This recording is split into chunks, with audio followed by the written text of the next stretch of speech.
invisible illnesses, realize that you can still lead a pretty healthy and active lifestyle. It's just not going to be the one that you had envisioned for yourself, but the time is going to pass regardless. And I got to tell you, until about 10 minutes ago, this was not the topic. This was not at all the topic that I had planned for tonight. But you know, it just really all of a sudden hit my heart that I'm struggling with this. And if I'm struggling with this, I know other people are struggling with this too. And the holidays, it's a really challenging time to deal with grief. This is our first holiday season without my mom. I gotta tell y'all, my mama loved the holidays. When I was growing up, her and my dad, every Thanksgiving, they would be in the kitchen together from early in the morning cooking. And Christmas, I mean, my mom went all out Christmas decorating. In fact, 10-15 years ago, my aunt would go over and stay with my mom, and they would spend seriously almost, we know it wasn't all they did, but they would spend 5-6 days decorating my mom and dad's house for Christmas. And it really was very magical to walk in there and see that. So, you know, the last several years, as my aunts passed away, my mom's health declined, and she didn't have the energy to do that anymore. And it was really hard on all of us. And now we're looking at a Christmas without her. I have some good friends of mine who were actually very close to my mom. I know these women. They're a little younger than I am, but I know them through my mom. You know what? Their mom just passed away too.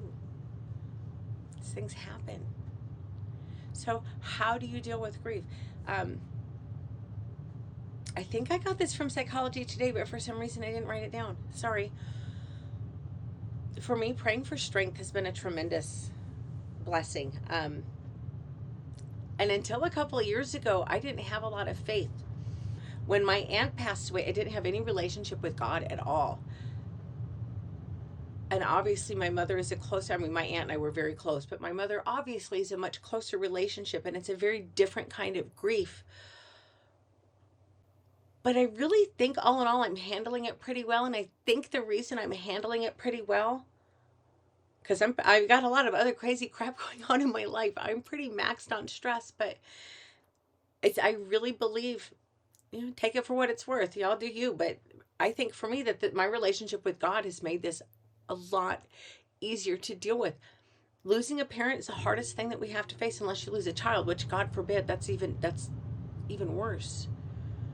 But it is one of the hardest things most of us ever have to face. Prayer goes a long way towards soothing your soul. Personally, when I'm really stressed, and I started this when my aunt passed. It was funny because I wasn't very faithful, but I was begging for help. And I remember asking God for strength and grace to help me get through this with a little dignity, you know, because I am from a long line of very strong women, and they would all be appalled if I fell apart. We're just not those kind of women. Number two, you got to let it out. Now, this is where I struggle. But you know, when you've lost somebody that you love, your life is just changed forever. And it's an irrevocable change. There is no going back. You're dealing with a lot of really intense emotions, and you need to express them. It's healthy. Trust me, I'm the queen of trying to stuff down your emotions. It doesn't work. It manifests in so many physical ways if you let it go too long. But you got to let it out. Cry if you need to. But you know what? If you're not the crying type, that's okay. Don't be hard on yourself, because you know what? There's no right way to do this. How you do this, how you navigate this, if you can navigate this and not feel like you're completely losing your sanity, I would go out on a limb and say you're probably doing a good job. This is a very personal experience, and everybody's going to respond to it differently. Number three, you really should keep a journal.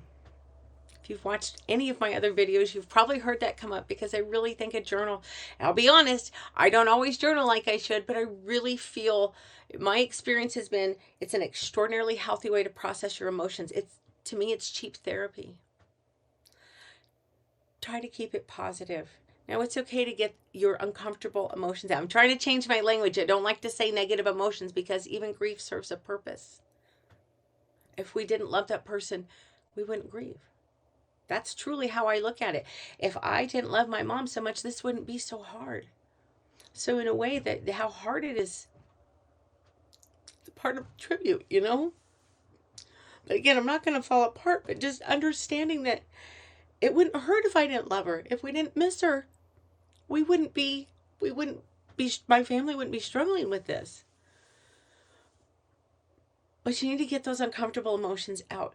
And if you don't want to cry about it, you don't have anybody you really feel comfortable talking to, a little notebook, a very non-judgmental notebook that's never, unless you hand it to somebody or unless you live with someone who's just a jerk and would read it, but no one's ever going to know that. Those are your personal thoughts. That's a safe place for you to get these emotions off your chest.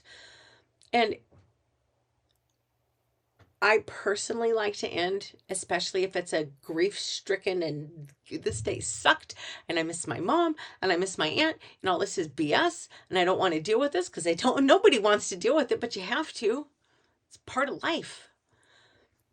But I end it with something positive. Yeah, it sucks that I lost my mom, but you know what?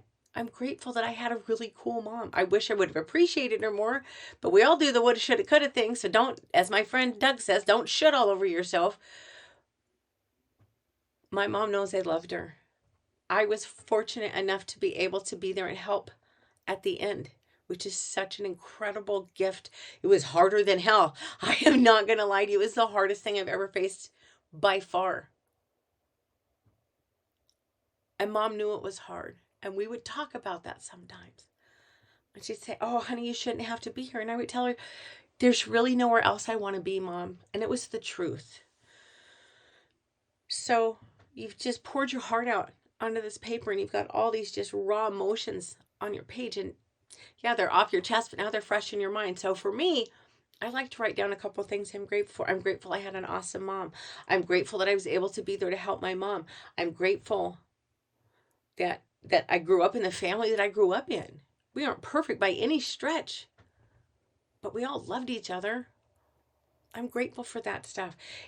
My experience with the journal, if you get all the uncomfortable feelings off your chest and they're fresh in your mind, if you write down a couple things that you're grateful for, it resets that. I like to do this at night too because it clears my head, lets me refocus on something happy, and then I can go to bed a lot easier. Number 4, this is another one that I'll be honest, this is hard for me. You need to avoid isolating yourself. This is already a problem for people with chronic illnesses, but you've got to get out of the house.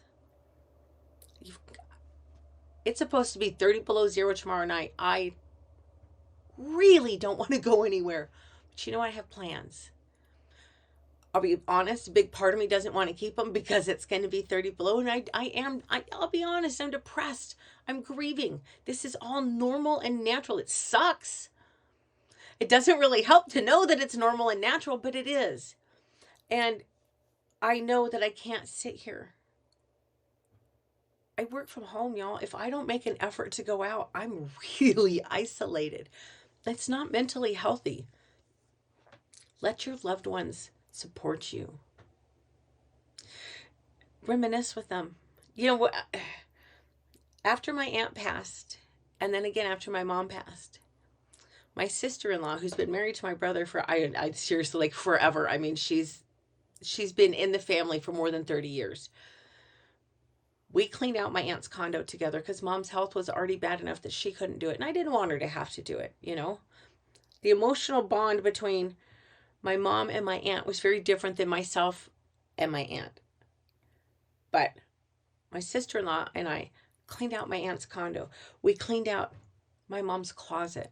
And my dad still lives there, so we haven't cleaned out the house yet, but we cleaned out mom's closet and got rid of a lot of her stuff.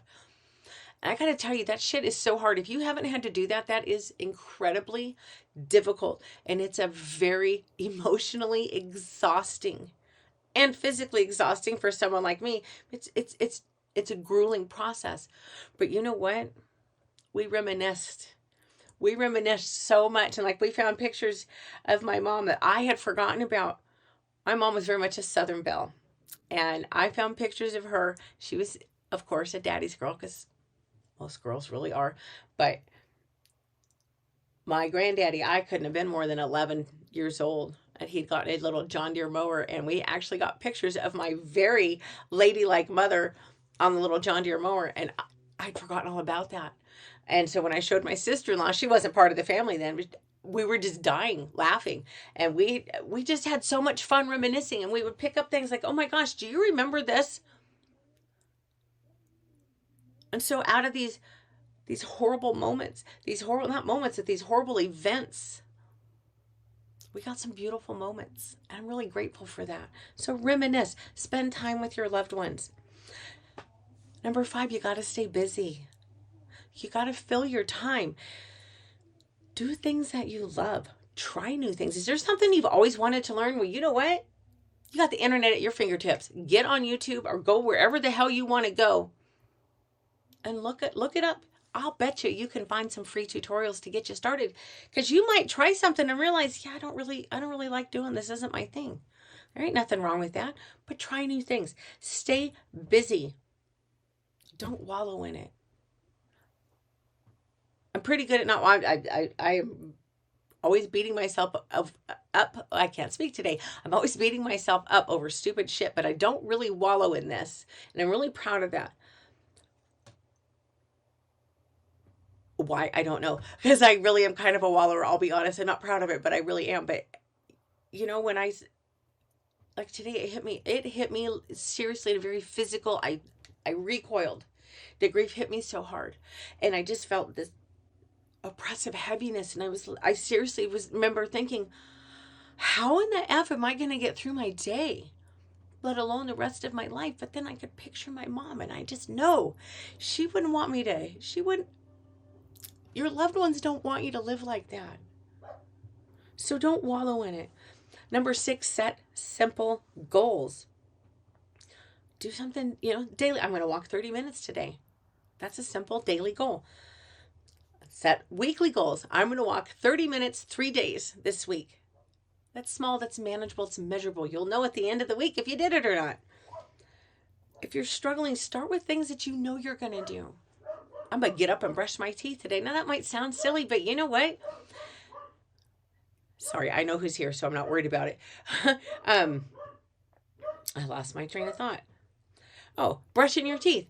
There's a lot of people out there who have the means, but they choose not to brush their teeth every day. Why? I have no idea. But if you got up and brushed your teeth, even if the rest of your day is complete crap, celebrate that, because you are ahead of people on this planet who chose not to do that today. If you got out of bed and you made it even from your bed to the couch, you know what? You didn't lay around in bed all day. It may not be a huge win, but it's a win. You need to start focusing. If you're depressed and you're struggling, you need to focus on these small wins, because the big things don't come along very often. If you don't learn to celebrate the little things, you're not going to do a lot of celebrating. And I'm telling you, I know it sounds cheesy, but if you have a to-do list and it's like, brush my teeth, get dressed, go to the couch, and at the end of the day, you can mark all 3 of those off, you'll be surprised. Even something as silly as that, at how you're going to feel better. It's going to give you a little bit of positive energy. It's going to help you remember that, you know what, I got this. This stage of my life isn't real fantastic, but I got this. You need to live in the moment. The past is gone.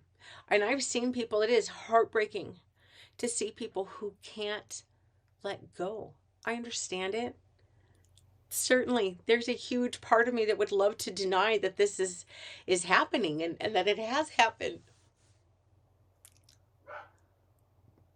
But you can't change that. You can't get stuck. You can't get stuck on that. You can't get too hung up on that. You need to find something to appreciate about this moment. Look for the simple things: sunshine, flowers. For me, there's because it's ridiculously cold. I'm 120 miles from the Arctic Circle, but I found the best freaking Twitter account. This guy shares his 1-year-old baby. This baby's got Down syndrome, and I'll tell you what, that is the flippin' happiest baby I've ever seen. And I was in a very bad place physically and emotionally today, and I deliberately went and looked to see if he had any pictures up, and he did. And you know what? It lightened my heart. Find that gave me something to appreciate in the moment. Find whatever works for you. Flowers. I don't know. Go for a walk. If you're somewhere nice enough to go for a walk, you should go for a walk anyway, because I'm really jealous. Get some fresh air if you can. But these little simple things, they're going to help soothe your soul. And, but you got to allow it to. You've got to be willing. You've got to be willing to face these emotions and to just go through them. You don't try to fight them. Don't try to stuff them down. You got to process this. I know it sucks, but what's your alternative? Truly, what the hell is your alternative? What's your plan? If you're not going to deal with this, what's your plan?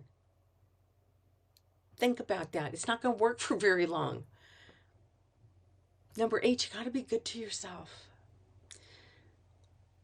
Find little ways to appreciate yourself for who you are and the things that you do, and things that make you happy. I'll be honest, for me it's retail therapy. I'm a girl. I'm a very girly girl. Retail therapy. I bought 5 new pairs of leggings and 2 new pairs of boots in the past 2 weeks. 120 miles from the Arctic Circle. The boots will get used, and I wear leggings almost exclusively. In fact, 3 of the pair I bought were Christmas leggings, and they're lined, which is even better. But if you're not a shopper, go get a massage. Go get a manicure. Go to dinner at your favorite restaurant. Go have a spa day. Do whatever makes you happy, but do something just to be good to yourself. Pick up a new hobby or revisit an old one. Do something that requires focused attention. I get really weird about this. When my emotions are real heavy, I keep myself busy. But I don't keep myself busy doing anything productive. I just keep myself distracted. And it's not so much to avoid the emotions. It's just I don't want to do anything. Honestly, I think part of it is I want to just be in this mood. I don't want to do anything to change it. That might be weird as hell, but hey, there's no right or wrong way to go through this. It's just what you got to deal with. But if you do something creative, it's going to stimulate your feel-good hormones. And it's gonna make you feel better. So you know what I'm gonna tell you should do? What my recommendation is, because it makes me happy every damn day, or I wouldn't do it. Exercise.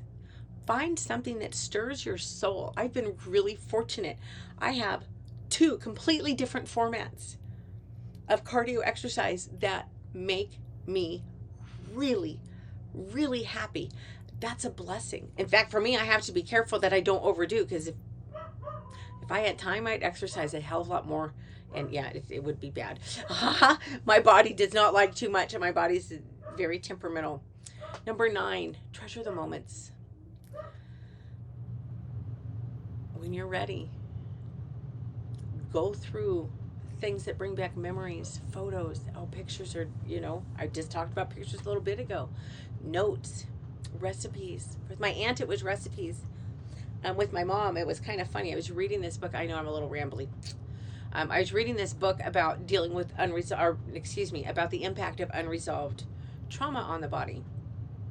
And it was funny because I was going through the book, and like everything he had suggested up to this point, I was like, oh yeah, I can see the benefit of that. Oh yeah, I see the benefit of that. And then he was like, you need to be more social. And no, that ain't happening. I have my own reasons. I'm very outgoing, obviously, but I am not a very social person. And it used to bother my mom because she was very social, incredibly social. And she never understood it. So I'm reading this. This was only like maybe 2 months after Mom passed. But I'm reading this book, and he says that, and I got an attitude. And then I came in my office, and I was looking for my home office, and I was looking for a document. So of course I'm going through all the files. I found a card from my mom from like 2010, and it talked about the importance of friendships. And it was just like, oh, I'm getting double hammered with it. I was like, fine, I'll try to be more social. I did really good for a while there. I did, and then the weather got bad, and I don't want to go outside anymore. But you got to treasure those memories. And reading that card from my mom, I could hear her. I could almost feel her in my heart, you know? It meant a lot to me. I got a lot of cards from my mom. I haven't been ready to go through them all. That one was strictly on accident, and I bawled my damn eyes out. But you know what? When I'm ready, I've got a lot of cool things to go through. You need to be grateful for the good times. That gratitude, it's beneficial. It really is.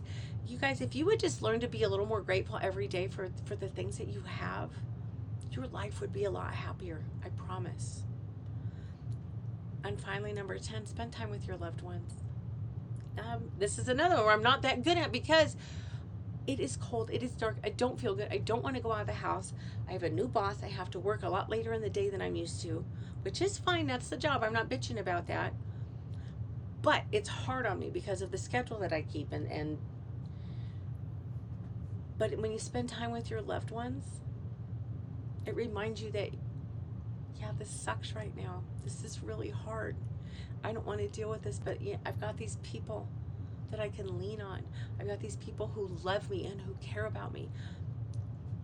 And you guys can reminisce together. You guys can really grow your relationship as you work through this together. You may not.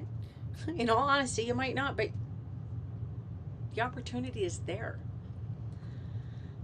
Spending time with your loved ones will also help you stay busy, which we already have discussed is really important. And you know, when you reminisce, it can really help you process, at least in my experience, it can help you process a lot of these emotions that you're dealing with. And again, I don't want to say they're bad emotions. Grief is not a negative emotion. It's just a very, very uncomfortable one. But grief is a sign of love. So why is that a bad thing? Yeah, it sucks to feel the hurt that they're gone. But what would you rather have? The grief or never have had that person or maybe your pet or whatever it is that you're grieving? Would you rather never have those experiences? Because that's the only way you're not going to have grief. And I'll tell you, my mom is worth every tear.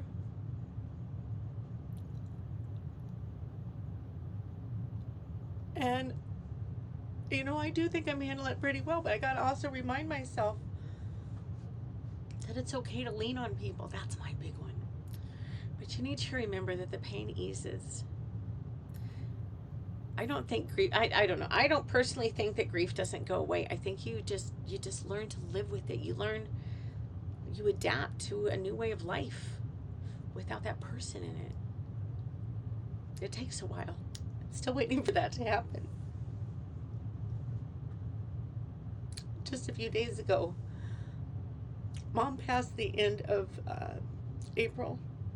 And just a few days ago, I don't remember what happened, but something happened and I was upset. And my first thought was, I'm going to call my mama. I can't call my mama. But just remember, if you're dealing with this, however your process, maybe you're not a crier like I am. It's funny, I don't really cry that much. It's always short bursts, but, you know, this is personal. How you process, don't let anybody make you feel bad because you don't cry or you're not exhibiting the right kind of grief. That's bullshit.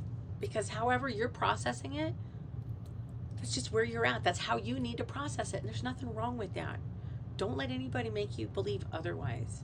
Anyway, I gotta go. I really didn't plan on talking about this. I didn't plan on crying. It was just a spur of the moment thing because I knew how I was feeling, and I know a lot of people are grieving right now. The holidays can be really difficult. And you know, on that note, if you're struggling, damn it, I wish I would have thought about this so I could have wrote the number down. But if you're struggling, please call the suicide hotline. Because you might think that no one's going to miss you. But every person I know who's been touched by suicide, that's a very different and even more raw kind of grief. So don't do that to people, especially not during the holidays. Please reach out to somebody because your life matters. You may not think it does, but I promise there's going to be people who are completely shattered if you do that. So reach out to them. If you don't want to reach out to them, call the suicide hotline. Reach out to somebody. There's a lot of people out there who are willing to listen.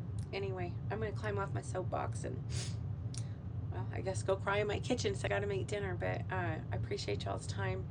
If you want to find me on social media, sorry, Twitter's the only place that I hang out, at Alaskan Courtney. I hope y'all have a great night.